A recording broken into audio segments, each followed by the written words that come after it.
dari kelas A33 akan menerangkan ruang lingkup usul tarbiyah, mata kuliah usul tarbiyah dengan dosen pengampu Bapak Malik Sofi. Terima kasih. Mari kita bahas satu persatu tentang usul tarbiyah atau ruang lingkup usul tarbiyah. Yang pertama adalah usul yang berarti landasan atau dasar atau pokok dari suatu bangunan. Ketika dikaitkan dengan at-tarbiyah, maka itu bermakna landasan pendidikan Islam yang menjadi dasar kependidikan Islam. Di dalam hal ini diterangkan bahwa menurut Ki Hajar Dewantara, pendidikan sebagaimana yang dikutip Soeharto sebagai daya untuk memajukan pendidikan budi pekerti, pikiran dan intelektual jasmani dari anak didik atau peserta didik, bisa dijadikan usul tarbiyah landasan pendidikan Islam yang menjadi dasar kependidikan Islam. Sehingga dalil di dalam at-tarbiyah yaitu Al-Quran dan hadis, sebagaimana Al-Quran adalah pedoman bagi umat muslim, umat Islam, dan serta hadis sebagai penguatnya dari apa yang dikatakan atau yang didahulukan oleh Nabi Muhammad SAW. Adapun dalilnya dalam surat Ali Imran, Allah berfirman, Bismillahirrahmanirrahim, maka lil basyarin ayyutiyahullahul kitaba wal hukmah wan nubuwah summa yaqula linnasi kunu ibadan li min dunillahi walakin kunu rabbaniina bima kuntum tu'allimuna alkitaba wa bima kuntum tadrusun. Maka li basyarin ayyutiyahullah, tidak mungkin bagi seseorang yang telah berdiri di antara kitab-kitab Allah serta wal hukmah wan nubuwah serta hikmah dan kenabian, summa yakulalin nas, kemudian dia berkata kepada manusia, kunu ibadallihi min dunillahi walakin kunu rabbaniyina bima kuntum tu'allimun. Jadilah kamu penyembahku, bukan penyembah Allah. Tetapi dia berkata, jadilah kamu pengabdi Allah, Abdullah atau hamba-hamba Allah, karena kamu mengajarkan kitab dan karena kamu mempelajarinya. Di sini digarisbawahi kita ini sebagai orang yang belajar di dalam menuntut ilmu.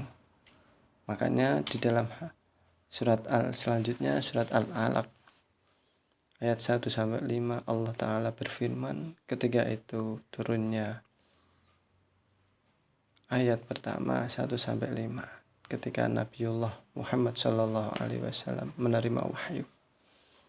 Bismillahirrahmanirrahim. Iqra bismi rabbikal ladzi khalaq, khalaqal insana min 'alaq, iqra wa rabbukal akram, alladzi 'allama bil qalam, 'allamal insana ma lam ya'lam. Bacalah dengan menyebut nama Tuhanmu yang menciptakan, khalaqal insana min 'alaq. Allah telah menciptakan manusia dari segumpal darah, alaqun. Iqra wa rabbukal akram. Bacalah, dan Tuhanmu lah yang maha pemurah, alladzi 'allama bil qalam, yang mengajar manusia dengan perantaraan kalam. Dia mengajar kepada manusia apa yang tidak dia ketahui, malam ya'lam. Sehingga dari sini kita diperintahkan oleh Allah Ta'ala sebagai Abdullah atau hambanya Allah Ta'ala untuk belajar dan mengajar. Dalam artian kita disuruh membaca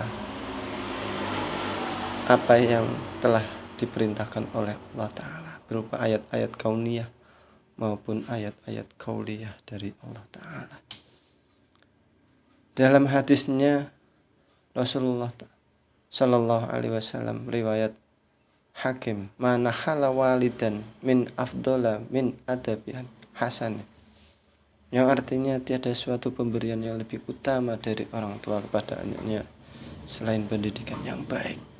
Kita sebagai orang tua atau generasi penerus nanti tongkat estafet selanjutnya dari orang tua kita, maka kita sepatutnya untuk memupuk pendidikan kita dari sejak dini agar sebagai generasi penerus yang maju, yang barokah, yang manfaat tidak hanya di dunia maupun di akhirat nanti. Amin.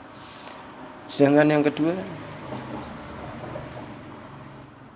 riwayat hadis dari Imam Bukhari, kunu rabbaniyina khulama fuqaha ulama wa yaqulu rabbaniyyu alladhi yurabbin nasa bisyugharil ilmi qabla kibari.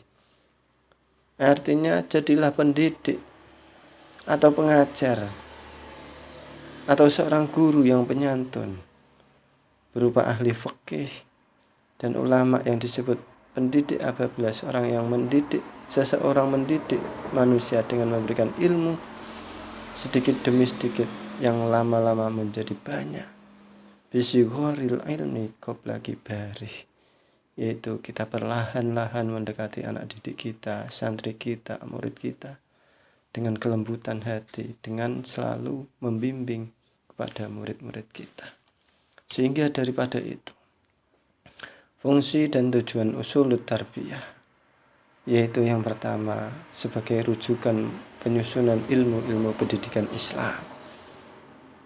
Bagaimana kita mencari konsep penyusunan pendidikan Islam yang kuat bagi anak didik, pendidikan karakter bagi anak didik, sehingga setelah itu penyusunan maka akan terjadi pengembangan fungsi, yaitu fungsi yang kedua, pengembangan ilmu pendidikan Islam.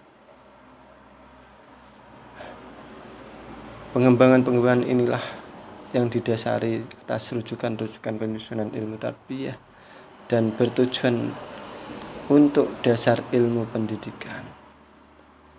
Dan dari itu sebagai dasar, sebagai tonggak, sebagai pondasi di dalam pendidikan Islam, pegangan para ahli dan aktivis pendidikan Islam adalah tujuan yang selanjutnya untuk memupuk, meningkatkan, mempondasi dasar-dasar dari pendidikan Islam. Semoga bermanfaat. Kurang lebihnya kita semoga mendapatkan ilmu yang barokah, manfaat fid dini wa dunya wal akhirah. Amin Allahumma amin. Assalamualaikum warahmatullahi wabarakatuh.